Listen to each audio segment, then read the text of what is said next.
Si sos hincha de Liga de Quito, de Central Córdoba o de Táchira y querés saber qué carajo te tocó en tu grupo de Libertadores, bien, llegaste al lugar indicado, porque acá te voy a explicar, analizando todo lo que tenga que ver con el grupo C de la copa más importante de Conmebol, qué implica cada equipo. Qué técnicos tienen, qué jugadores tienen, quiénes se les fueron, cómo fue la temporada pasada. Y por ende vas a poder hacerte una idea de qué tan difícil o qué tan fácil puede ser tu grupo. De qué tan probable o qué tan improbable puede ser que clasifiques. Así que sin más preámbulos, comencemos. Y si sos de TikTok y me estás viendo, pese a que este es un video de YouTube, anda a mi canal, Gil, que ahí está el contenido completo. Por favor, te lo pido. Bueno, ahora sí, empecemos.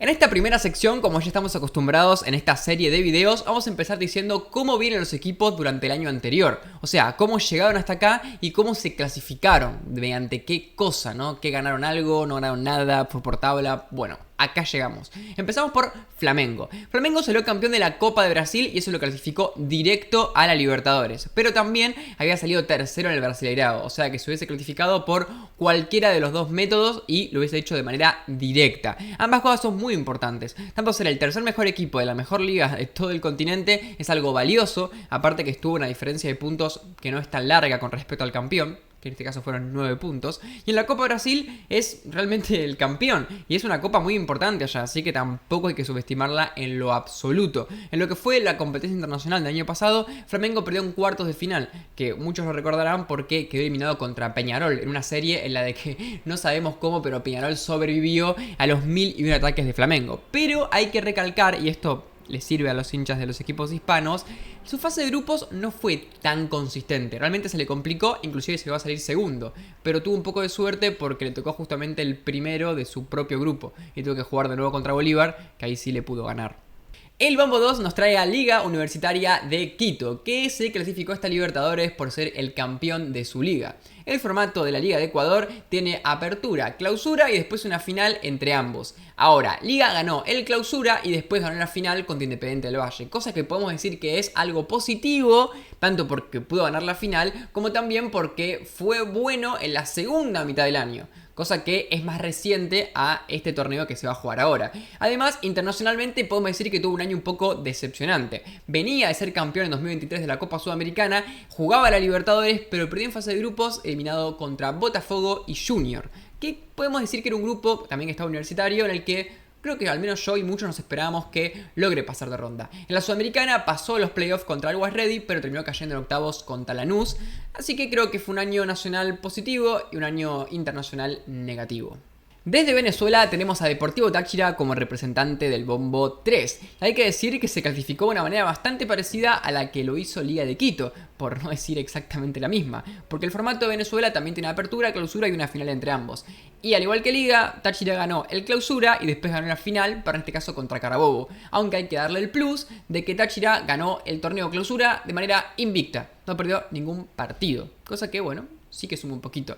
Internacionalmente también compitió en Libertadores como los otros dos anteriores, pero en este caso quedó cuarto en su grupo. En un grupo en el que estaba con River, con Nacional de Uruguay y con Libertad. La verdad que creo que todos dábamos como que iba a quedar cuarto y terminó quedando cuarto, pero este año aspira obviamente a poder tener una mejor participación y veremos que creo que la chance realmente está. Creo que tiene más chances, pero bueno, no voy a spoilear nada. Cerramos con Central Córdoba de Santiago del Estero, equipo argentino, por tanto de mi país, y unos dirán, che, ¿este equipo de dónde salió? Bueno, Central Córdoba es la primera vez que participa de un torneo internacional en toda su historia, por tanto es un debutante en todo sentido. Que muchos dirán, che, pero ¿qué onda con este equipo? ¿Qué pinta? ¿Es bueno? ¿Es malo? ¿Cómo llegó hasta acá? Bueno, Central Córdoba ganó la Copa Argentina, que es una competencia de eliminación directa, o sea, sin ida y vuelta y sin prórroga, que tenemos acá en Argentina entre equipos de todas las divisiones. O sea, como la FA Cup en Inglaterra, como la Copa del Rey en España. Central Córdoba, además de ganar eso, no tuvo una buena temporada. De hecho, era un candidato a descender y de hecho quedó en el puesto 25 de la tabla general, quedó en el puesto 26 de los promedios y en la liga de la segunda mitad del año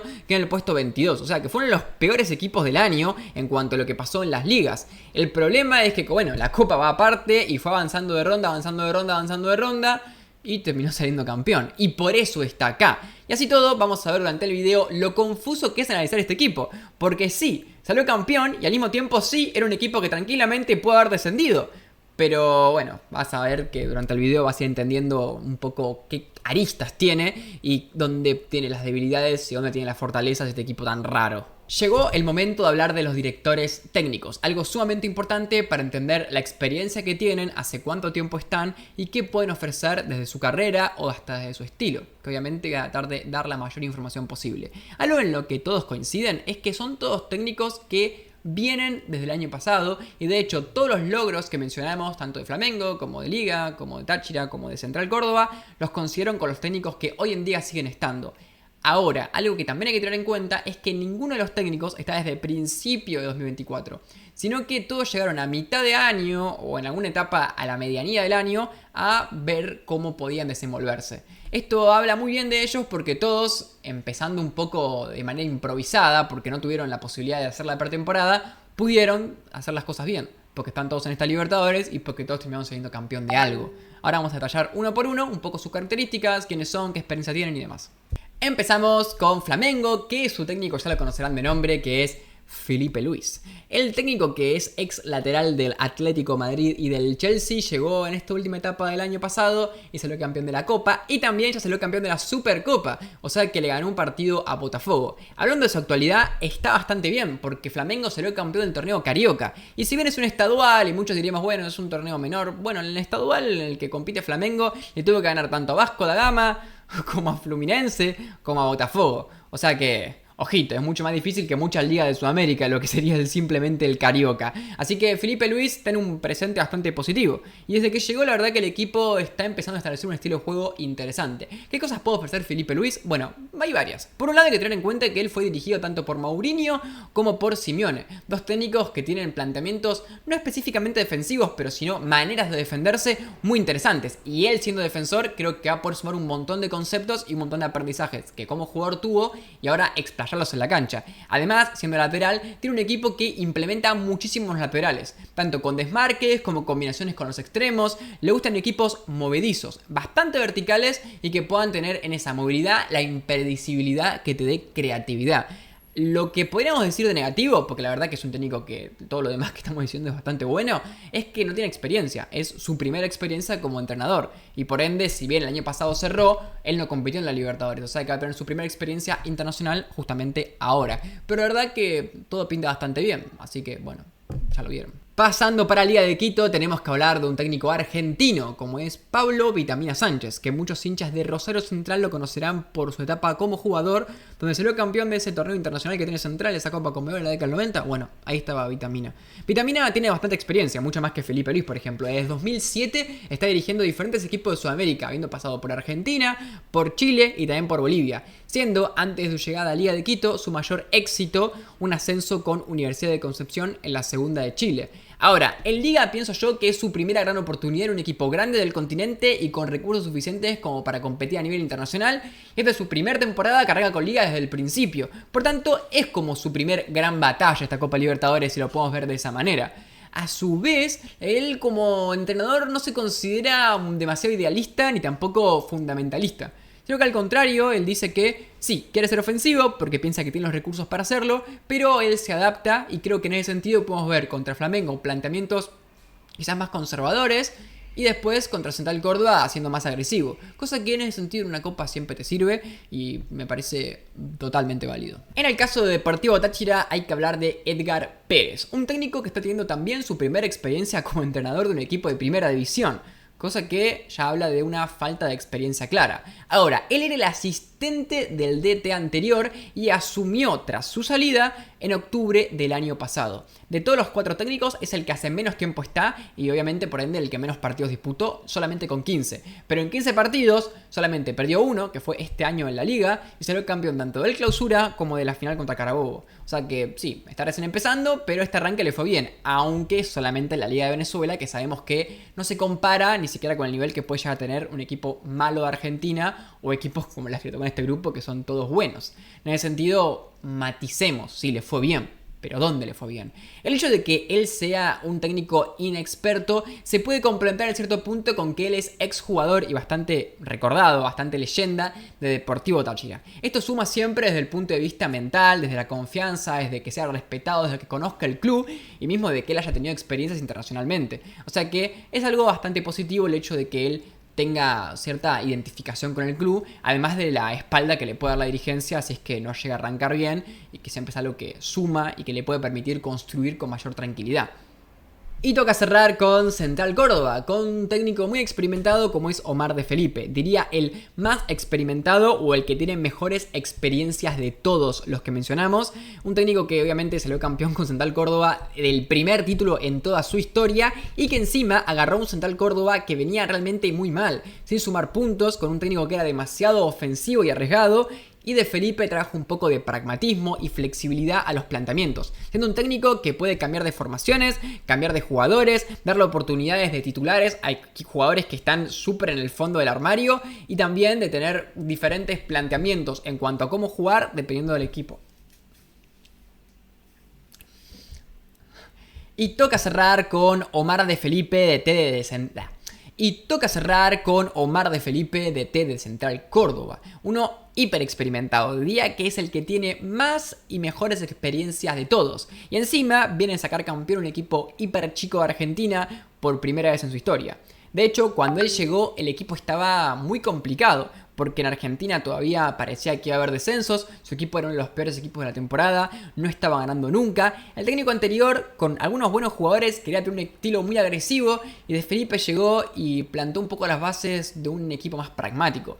Es flexible Felipe. En cuanto a las formaciones, podemos ver defensa de 3, defensa de 4, 5 mediocampistas, doble punta, extremos. Siempre va a cambiar y va a depender un poco del contexto y del rival. En este sentido es súper útil teniendo en cuenta que en este grupo tenés a un equipo que puede ser muy parejo con vos y otro equipo que sea súper superior a vos. Así que en este sentido la variabilidad de un grupo a de Felipe no le importa, porque él va a saber adaptarse. Y también tiene algo muy curioso, y es que no solamente varía en cuanto a, por ejemplo, 3 defensores, 4 como ya dijimos, sino que muchas veces un jugador que no viene jugando nunca, de repente le da la oportunidad de titular.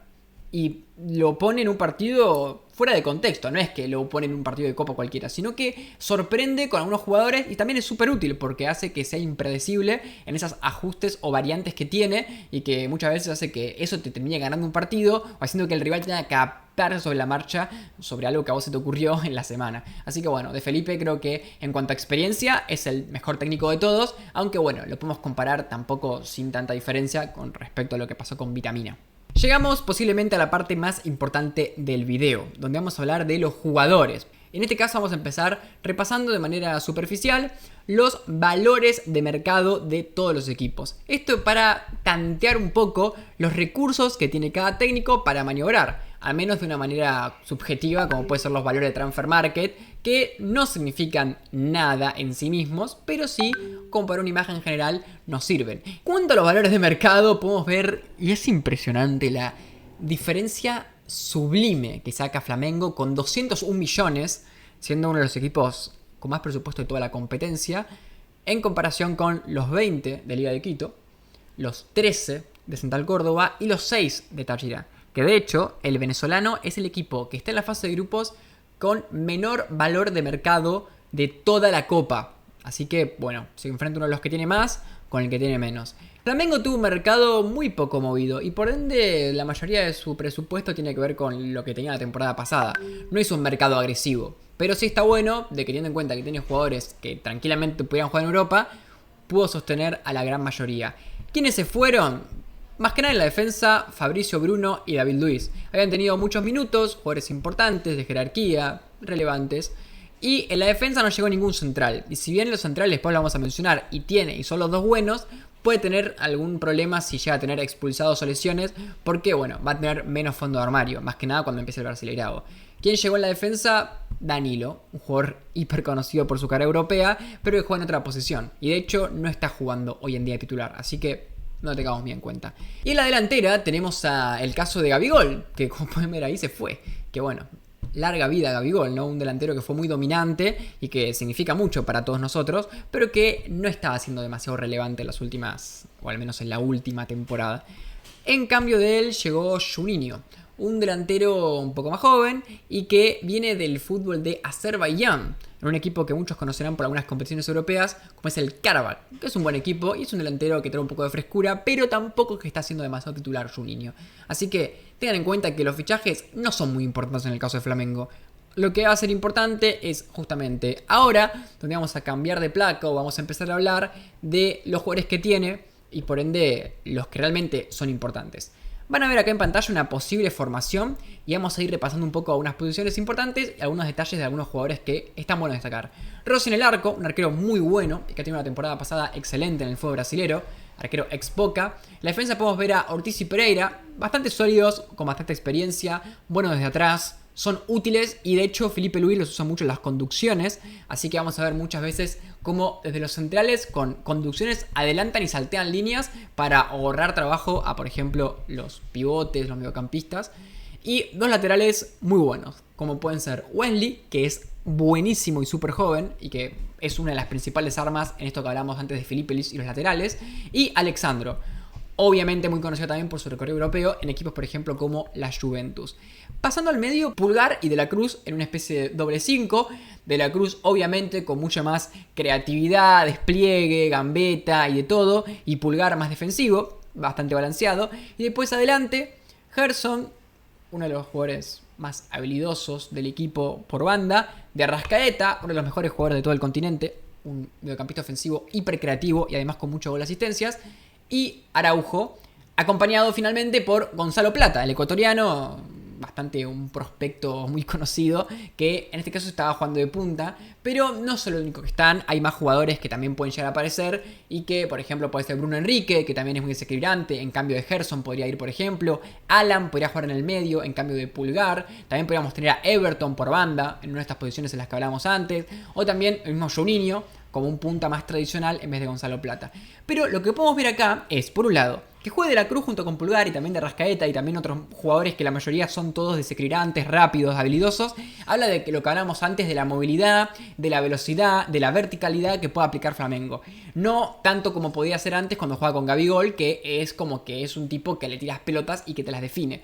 Este es un equipo más variante. Entonces me parece que es interesante ver cómo va evolucionando a lo largo de la temporada y cómo principalmente va rotando también. Porque tiene muchos jugadores. Hay que ver en esta Copa Libertadores y puntualmente en la fase de grupos cómo termina afectando esto, ¿no? Porque sabemos que los brasileños en la fase de grupos saben muchas veces que la van a pasar y por ende relajan un poco, no son tan potentes como después. Así que, tanto para Liga de Quito, Táchira como Central Córdoba, aprovechar algún partido con algún poco de rotación puede ser clave, porque cualquier punto que cualquiera de estos equipos sume contra Flamengo, no te digo que te da clasificación, pero pega en el palo. Vayamos con Liga de Quito. Por un lado hay que destacar una cosa. Domínguez, el arquero conocido por la selección ecuatoriana, Alexander Domínguez, sigue estando, que era un jugador importante, pero está suspendido, y lo suspendió el año pasado en la Copa Sudamericana, y lo está por 6 partidos. Por tanto va a ser una baja, y va a tener que jugar a cambio tanto Villa o Valle. No sé quién es el suplente más próximo, quizás dependa de cómo le vaya, pero hay que tenerlo en cuenta. Después, como pueden ver en pantalla, tuvo algunas bajas, pero también concuerda con Flamengo en cuanto a que tuvo un mercado chiquitito. ¿Quiénes se fueron? Bueno, por un lado se fue Piovi. Importante, Piovi llegó en este mercado de pases a Estudiantes de La Plata y es un mediocampista que estaba siendo muy importante tanto en los pases creativos como también en la distribución básica, la que necesitas en cualquier equipo para que la pelota fluya de manera precisa. Y era titular indiscutido en el equipo. Pero a cambio, y acá hay que debatir si llegó alguien mejor que él mismo, llegó Grueso y también Minda. Minda llega desde Universidad Católica, es un mediocampista versátil y que hay que ver cómo explota esta temporada, pero tampoco es gran cosa, aunque para mí es digno en el mediocampo. Pero Grueso, muy conocido por la selección ecuatoriana, llegó a jugar en el fútbol alemán de titular en el Stuttgart. Por tanto, me parece, y por lo que yo lo conozco, una mejor opción que hasta el mismo Piovi. O sea que si bien tienen un jugador un poco más joven y quizás con más proyección y que está siendo muy importante, me parece que el que llega está totalmente a la altura. Así que, no sé, yo no estoy viendo mucha liga, obviamente, pero me parece que es súper digno el fichaje. Y ahora vamos a pasar a la parte de un poco los jugadores que tiene en cuanto a una posible formación y ver que está bastante armadito. Por un lado, en el arco le pongo a Domínguez, pero en realidad hay que ver quién estaría. Y ahora empezamos con la defensa, donde ya empezamos muy bien. Quiñones y Cruz por los laterales son importantísimos. Quiñones la temporada pasada dio varias asistencias para su equipo. Y después tenemos a Cruz, jovencísimo, un gran prospecto y que tiene muchísima pinta de ser esos laterales ecuatorianos que tanto hemos visto en los últimos tiempos en ligas europeas. Así que mucho cuidado, no creo que dure mucho en el equipo. Y además tenemos a Ade, el haitiano, que es un verdadero defensorazo. Puede ser candidato a ser de los mejores de Sudamérica, quizás. No lo sé, pero es buenísimo.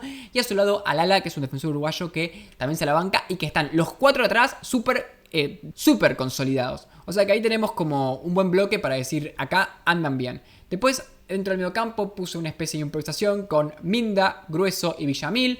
También en vez de Villamil, por ejemplo, podría jugar Cornejo.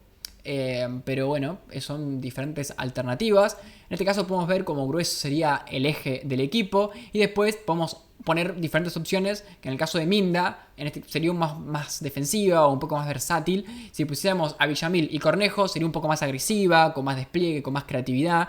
En este caso sería una opción más balanceada. Dependiendo del rival, suponemos que va a tener diferentes ideas el técnico como para ir adaptándose. A mí me gusta más Villamil que Cornejo y yo jugaría con la que yo puse, justamente por eso la puse. Pero bueno, el técnico obviamente conoce a otros jugadores que yo, que soy un inexperto del fútbol ecuatoriano. Y adelante tenemos a Alvarado, que bueno, llegó, en realidad volvió de un préstamo en el que estaba en Universidad Católica. Arce, 28 goles la temporada pasada, 28. Lo conocemos en el fútbol argentino por su paso por Independiente y Rivadavia. Y después Ramírez, que es uno de los más importantes en cuanto a lo que significa el desequilibrio. Se combina bien por banda con Quiñones. Es un buen asistidor para el equipo.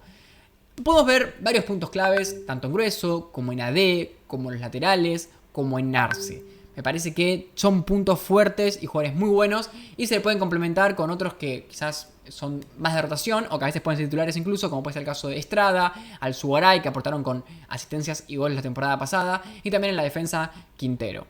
Un equipo bastante bueno, me parece que tiene armas en todas las líneas y que está bastante bien aceitado en cuanto a los roles de cada uno, en cuanto a lo que hablábamos antes, y que ya lo voy a anticipar ahora y voy a hacer un spoiler, pero me parece que es el segundo mejor del grupo, solamente detrás del que ya sabemos.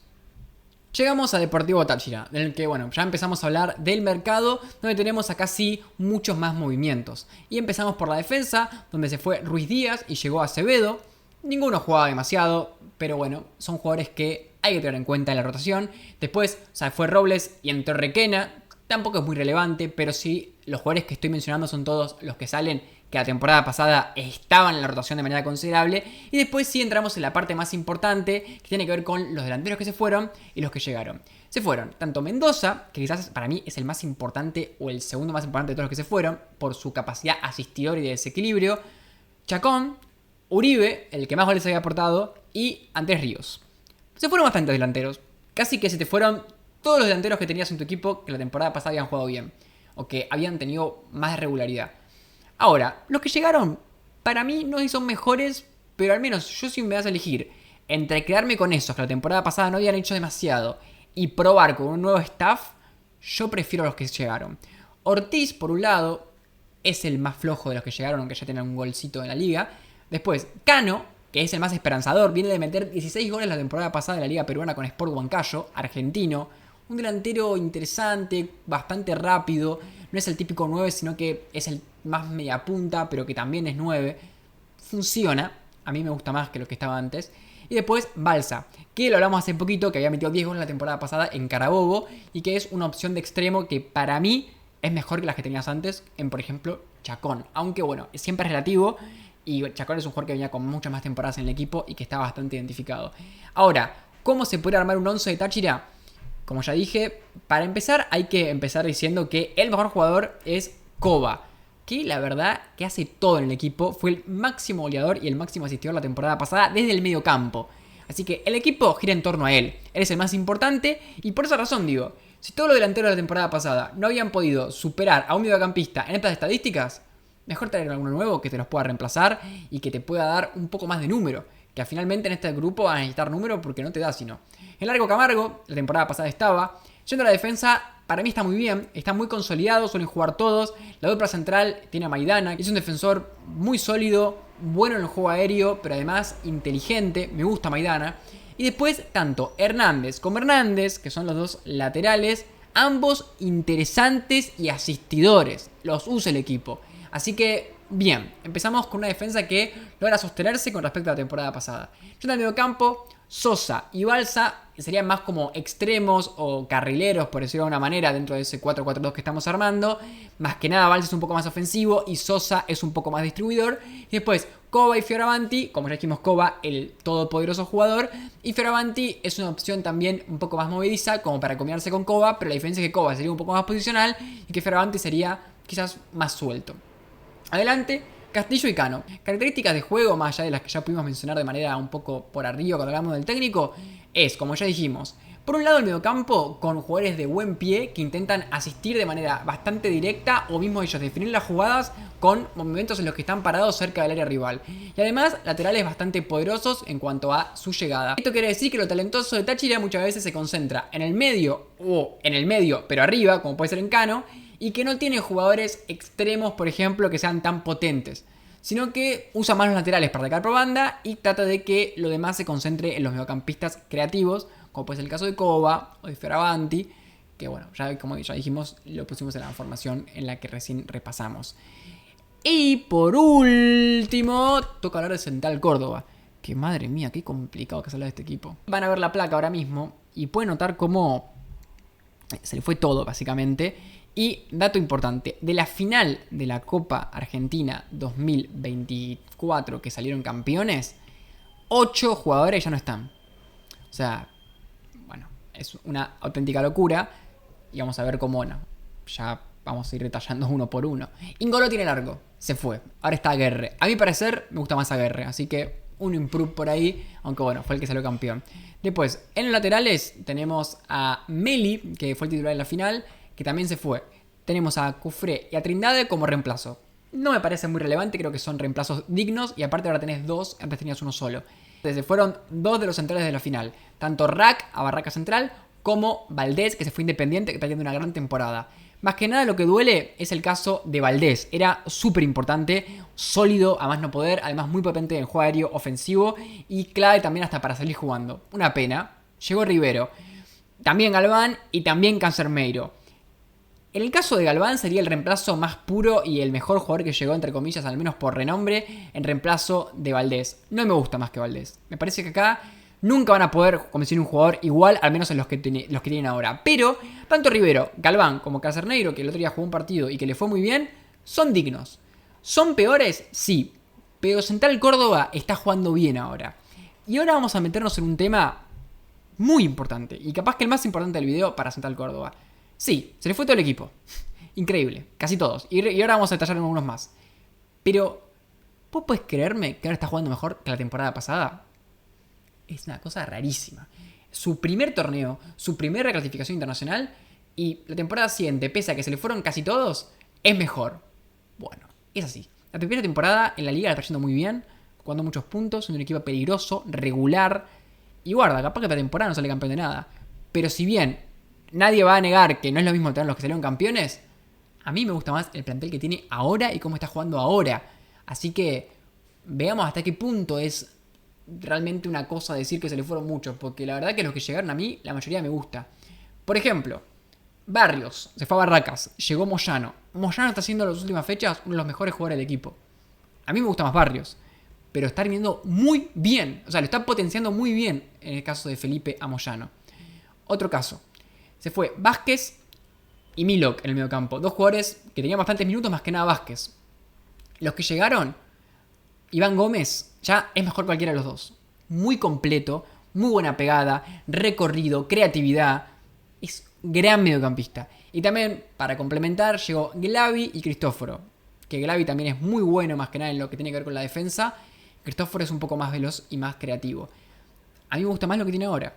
Y finalizamos con lo que perdió en ataque, que imagino que va a poner una placa diferente o de alguna manera lo voy a hacer. Se le fueron Cabrera, Atencio.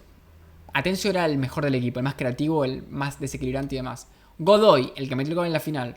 Molina, el 9 titular del equipo.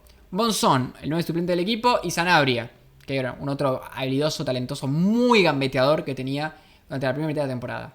¿Quiénes llegaron? Bueno, acá yo considero que los que tiene son peores, pero están jugando mejor que los que estaban antes, porque se potenciaron. O sea, si al principio de temporada me decías, bueno, llegaron estos jugadores, yo te decía, bueno, empeoró. Pero por cómo están jugando, están muy bien. Heredia reemplazando a Molina. Buenísimo lo de Heredia hasta ahora. aprovechando su potencia física, retrocediendo, teniendo libertad para moverse, metiendo goles, asistiendo. Buenísimo lo de Heredia. Perello y Verón desde Argentinos Juniors, los dos son excelentes. Perello está cada vez que entra desequilibrante. Muy, muy imparable realmente. Lo veloz que es, mucho mejor que cualquiera de los que tenía antes. Y Verón es una opción más lenta, pero más cerebral. Un jugador creativo, muy interesante también. Y después, los otros quizás más de relleno. Quagliata, Barrera o Alfonso. Barrera juega bastante también a veces como carrilero, como si fuera un lateral, en esta defensa de 5 que a veces plantea de Felipe. Mi formación la voy a poner con línea de 3 porque es la que más me gusta a mí. Júguenme. Aunque bueno, me parece un poco más balanceada y para Libertadores yo usaría esta. En el arco de R, después defensores, Abacia, Riveros y Galván. Abacia estaba la temporada pasada y le fue muy bien. Es un defensor muy sólido, muy concentrado en la defensa. Después, Moyano y Trindade como carrileros. Gómez, que ya lo mencionamos, y Florentín. Florentín está siendo el mejor jugador de la temporada de Central Córdoba. Mediocampista, que a priori no tiene demasiadas luces, pero que es súper fuerte, que muy bueno para meter goles de cabeza, y que está siendo muy lúcido con los pases, más que nunca en su carrera. Gran momento para él, mucho cuidado para cualquier rival. Y después, en la delantera, Heredia y Verón, los pongo acá como en dos que ya mencionamos, y Angulo, que hoy en día es el extremo más rápido del equipo y que es la opción titular de Perelló, aunque para mí es mejor Perelló y si empieza a jugar él no sería raro, y va a tener que hacerlo. Así que cuidadito con Central Córdoba, que viene para competir, para clasificarse. Nada de Sudamericana, para mí está a la altura de poder clasificarse. Aunque bueno, justamente llegamos a un punto donde toca hablar de la predicción. Así que bueno, no te vayas, que lo voy a decir rápidamente para mí quiénes se clasifican y cómo queda. No voy a dar muchas vueltas, no quiero dar demasiadas explicaciones, sino más bien mostrar una imagen en la que muestre cuáles son mis clasificados. Y ahí lo pueden ver. Veo bastante claro que clasifica Flamengo primero. Y después, entre los demás equipos, creo que Liga puede quedar segundo o tercero. Y Central Córdoba también. Y que Táchira puede quedar tercero o cuarto. O sea, no veo tan fijo los puestos de abajo. Pero no imagino a Táchira clasificando. Y tampoco me imagino, por ejemplo, a Liga de Quito quedando último, ¿entendés? Esto más o menos es todo. Y acá terminamos. Simplemente espero que os haya gustado el video. No sé si quedó más largo o más corto que los demás. La verdad que trato de hacerlo lo más resumido posible, pero hay tanta información y quiero hacerlo lo mejor posible y bueno, termino durando lo que duro. Si te gustó el video, bueno, te agradecería muchísimo que puedas ayudarme compartiéndolo, dando like, suscribiéndote al canal, mostrándoselo a un amigo o simplemente están atentos al próximo video que vamos a subir seguramente mañana sobre el siguiente grupo. Y por último, ya hasta acá, sos un enfermo, no sé cómo hiciste aguantarme tanto tiempo hablando. Voy a dejar acá mi alias para que puedas donarme, si quieres ayudarme un poquito, porque yo hoy no monetizo y me serviría muchísimo para poder tener un impulsito económico y seguir metiéndole a mi proyecto y hablar de toda esta Copa Libertadores y también de la Copa Sudamericana. Así que, sin más preámbulos, nos despedimos y espero que les haya gustado el video.